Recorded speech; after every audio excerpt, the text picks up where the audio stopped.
It's Boxing Day. I'm on Windermere. I'm going to do a couple of nights here. It's I don't know, it's about 3 o'clock now. I got here just after dinner. I was feeling a bit rough, so I weren't going to come. I was going to come in the morning instead, but I thought, sorry, I'll come on. So I'm not going to do a lot of recording today because the football's on as well. But I'm back on the swim. Back on the swim where I fished last year. Well, I did a few sessions on the swim last year. When I first got here, I did have a ride a bit further along the lake, but it's a bit dodgy, and there's about a quarter of a mile that way to my left. There's a load of foreigners camping out, so I'll keep away from them. I've got 2 out on a mackerel and 1 on a bluey, but I'm just gonna redo them again now before the next game kicks off. Like I say, I'm not going to do a lot of recording today.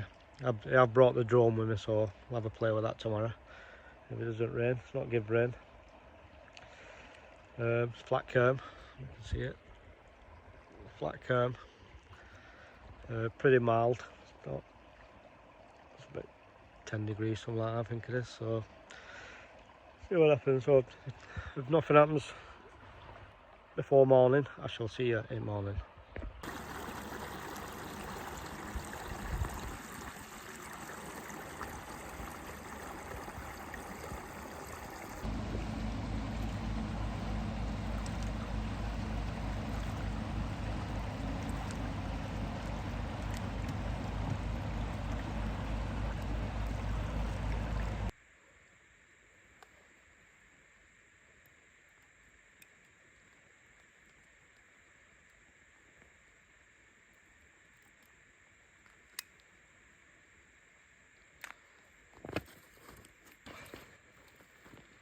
It's about 7:30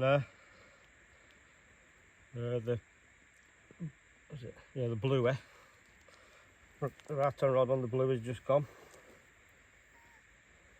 The double, I'd say.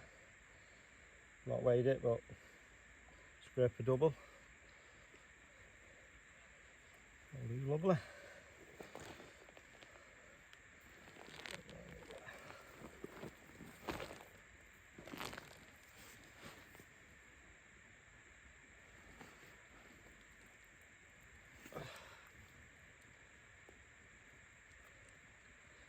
Belting. First Windermere pike of the season. Just as many, I hope. Get it back.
Morning. No more fish after that one last night. I did get a visit off an otter about midnight. It woke me up right in front of my rods, and then went off to my right hand side doing emergence. So I'm actually fishing in the drop off in the deeper water where it goes down, so I'm hoping it's not been out there and knackered the swim up. But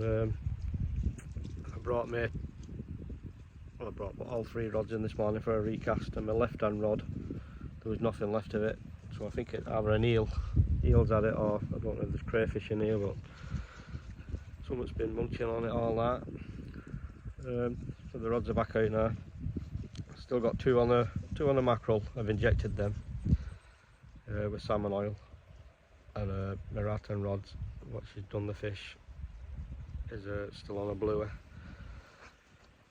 It's not raining, but it's like a low cloud mist, everything's soaking wet, so I'm not going to fly the drone yet until that clears, because I don't think it'll get good footage in this. So I'm going to have some brekkie now, and I've got some I've been using titanium traces for the last couple of years. I've bought some more wire now, so I'll show you how I've been tying them up this year. I'll have some brekkie first and warm my hands up. See you in a bit.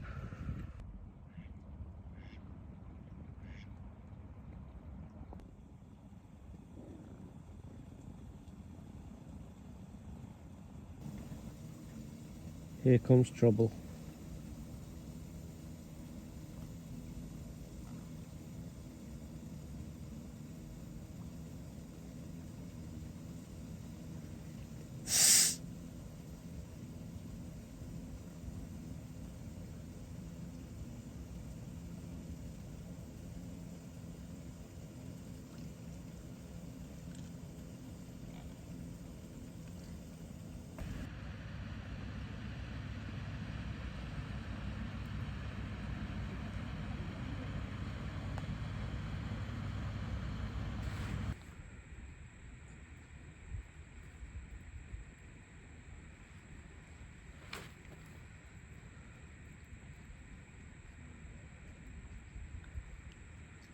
Number 2, another scraper double. It's had a trace hanging out its mouth, really deep out, but I managed to get it, I think.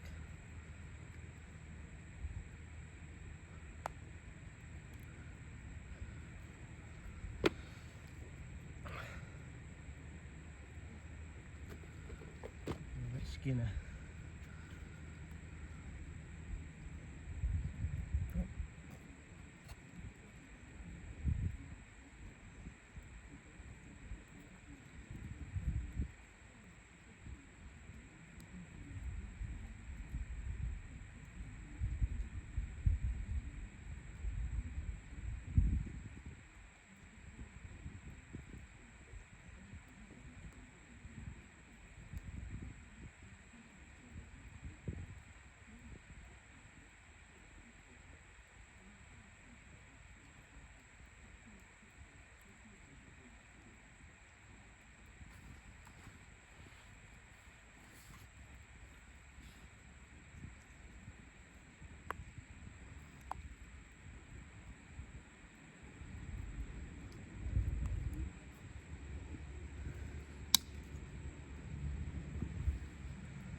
Bastards.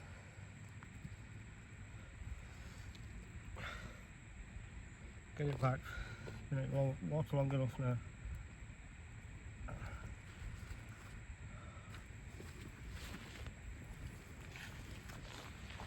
So I just had fish number 2. That was from out in the deep water.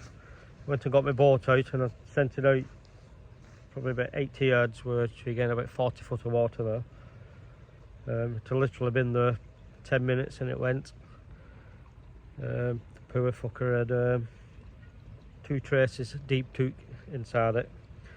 One was on it was like a 2 foot trace, and then probably a 3 foot, 2 foot trace, and then a 3 foot up trace with a bead at the top of the up trace. So it was literally a 5 foot trace.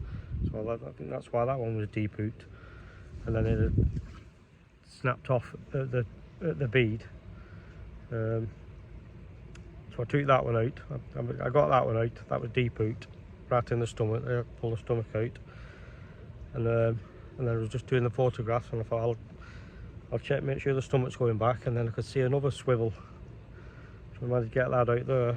But that one, like the other one, fair enough, might be a noddy or something. You know what I mean? He's just cracked off or whatever. But this one had actually been cut off and left both trebles in its stomach.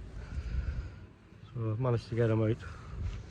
Cut one of them, then managed to get them out like, and it swum away all right. So, but it was skinny. But there's no rust on the hook, so they're not been in long. Bastards. So I've got 2 now in that deep channel. Both on blueies. That's what's done both fish now. I did send the drone up, but the footage is fucking dog shit with the mist and that. But I'll put a bit of footage up, but I'm not going to do any more. It's a waste of time, and I don't think I've got my camera set up right on it. It looks terrible. But I'm gonna have a brew now, and then I'll show you this trace. I'll show you these titanium traces what I've been using.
I'm just going to show you these titanium traces. I have been trying to video it, how you crimp them up and shit, but the light's crap here, and so I'm going to do a proper video about that when I get home, but I'll show you the ones I've already got tarred. So this titanium stuff, don't really if any of you used it, but I've been on it for about, it's like maybe the third season now. I think it's absolutely brilliant. I would never go back to wire again. It's let's say you can, that's the stuff there now. You can do what you want with it. Crimps it all up, just let it go, and it just goes perfectly straight again. Yeah, I've only had all the traces what I've been using. I've had one what's had a kink in it, but you'd still use it. It weren't that bad of a kink. But last year, well, the first year I was double crimping it, and then I got snagged in it. It was actually in here. I got snagged, so I was pulling to try and straighten the hook. So it come back, and I thought, well, the hook straight, and when I pull back, the hook had gone. It had actually pulled out the double crimps, because it's the only problem with this stuff, it's that tough that when you're crimping, the idea of a crimp is that it sinks into like the steel wire, it clamps onto the steel wire and sinks into it a touch. With this it doesn't, so there is a chance that it can slip out. So there's a special way of putting the crimps on. You've got to actually go through, like I say, I'll do a video on that. You've got to go through it. It actually goes through 3 times, but it's solid then, like it won't pull out then. But what I've been doing, so I've got my tracer on a 18 inch trace, swivel on top, all bearing swivel, crimped on with a bit of shrink tubing over it. The thing with the shrink tubing as well, if you take your traces off, which my mate he does it every time, he takes the traces off. And but if you're taking the traces off, then I won't put the shrink tubing on. If you put them into a rig bin, because obviously water traps inside there, and the crimp will start rotting underneath it, because this will outsee your crimps. So at least if you don't have that on there, you can see that you can dry them off and you can finger. But I put it on because I don't take my traces off. I just leave my traces on my rods who come on, and they're just in a sling, so they just dry off naturally. But like I say, if you're taking them off and putting them in a bin, then I wouldn't put the shrink tubing on it.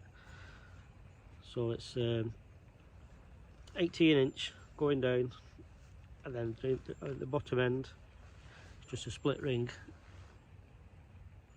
So it's got a split ring put on, and then that then is an 18 inch trace. You could use it like a multi-use thing, so you could use that as a spin trace. Just put a quick link on there, swapping your lures about. You could put a single circle hook on it if you're into them kind of hooks, or you can put a single treble on it if you want to use a kebab rig or live baiting or whatever like that. But what I've been doing is I've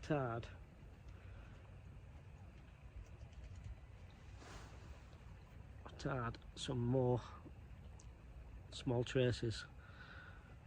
One's 4 inch, just under 4 inch, and one's 3 inch. So they've got little loops on top. Yep. So them little loops will go onto that, drop onto that little split ring, and then it gives you different sizes what you can put on. So you can have like, obviously depending on your baits. So I've got a 3 inch one there. So well, it's probably a little touch under 3 inch. So if you're using like a smelt or whatever, little small roach or whatever, then you could put that one on. If you're using mackerel, herring, you can put it back up to the 4 inch ones. So it's like multi-use. And then if you do damage, most of the time when you do get damage on traces, it's in between the 2 hooks where it's had all the. So if you do get damage, which I've not had any damage yet, but if I did, it's just a matter of tying on a new one of them and you're not losing your full trace. So that's what I've been doing this year anyway. But so well, like I say, when I get back, when I get a minute, I'll do a proper video on that where you can see about that crimping bit. These sanders just come in, but yeah, well, it's not the cheapest stuff. It's not the cheapest stuff in the world. It's about 14-15 quid for a 3 metre length, but that 3 metre length will last you two seasons, maybe even 3 seasons. Well, I won't go back to wire again now. Let's say I've got probably four or 5 traces made up. I've got the 3 what's on my rod. Fuck off.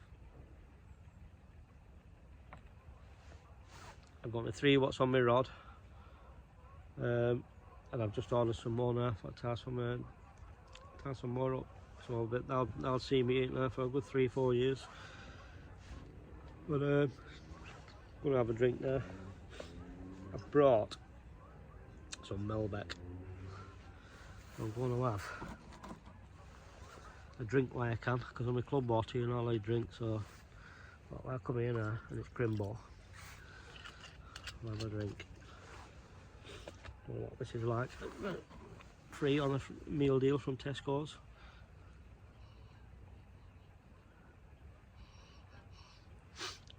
Hint of Kenko in that.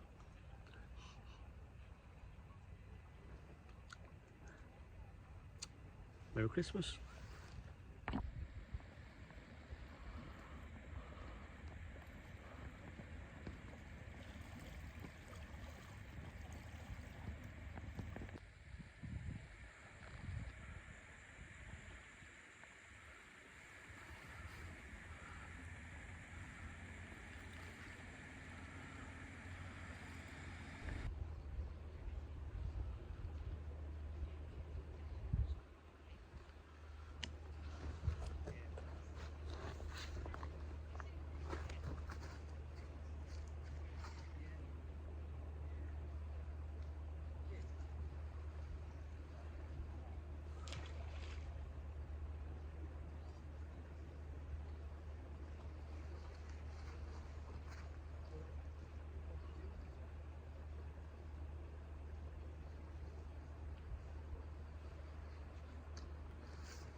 Just redone my left hand rod. I'm going to leave the other 2 rods out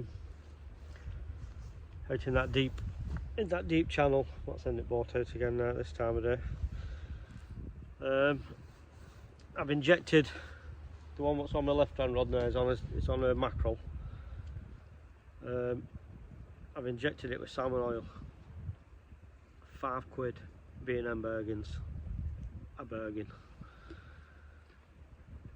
If you go to the dog into the pet food aisle, it's £5.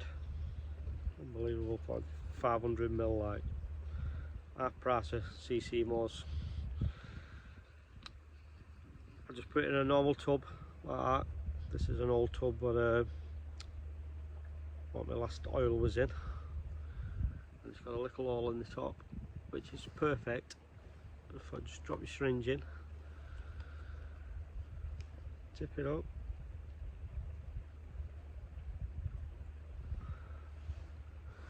Bouchak.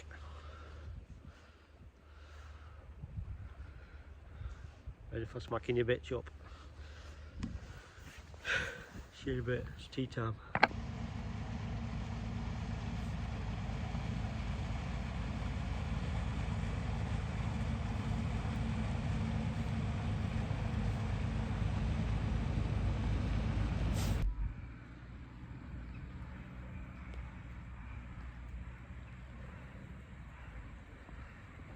The light's fading fast now, going into the second night. I've left my right and my middle rod. I've left them in that deep channel. I've not touched them. There's no weed down there, so I think it should be all right. But my left hand rod, that's just over that marginal shelf. That's the one that I injected and all that shite. But see what happens. See if I get a visit from the otter again. Try and get it on camera this time. But like I say, if nothing happens through the night, I shall see you in the morning. I think I'm going to be off early in the morning. I've got to be back home for just after dinner, so I'll probably start packing up early unless it's looking good. But Apart from that, I shall say there, ain't more.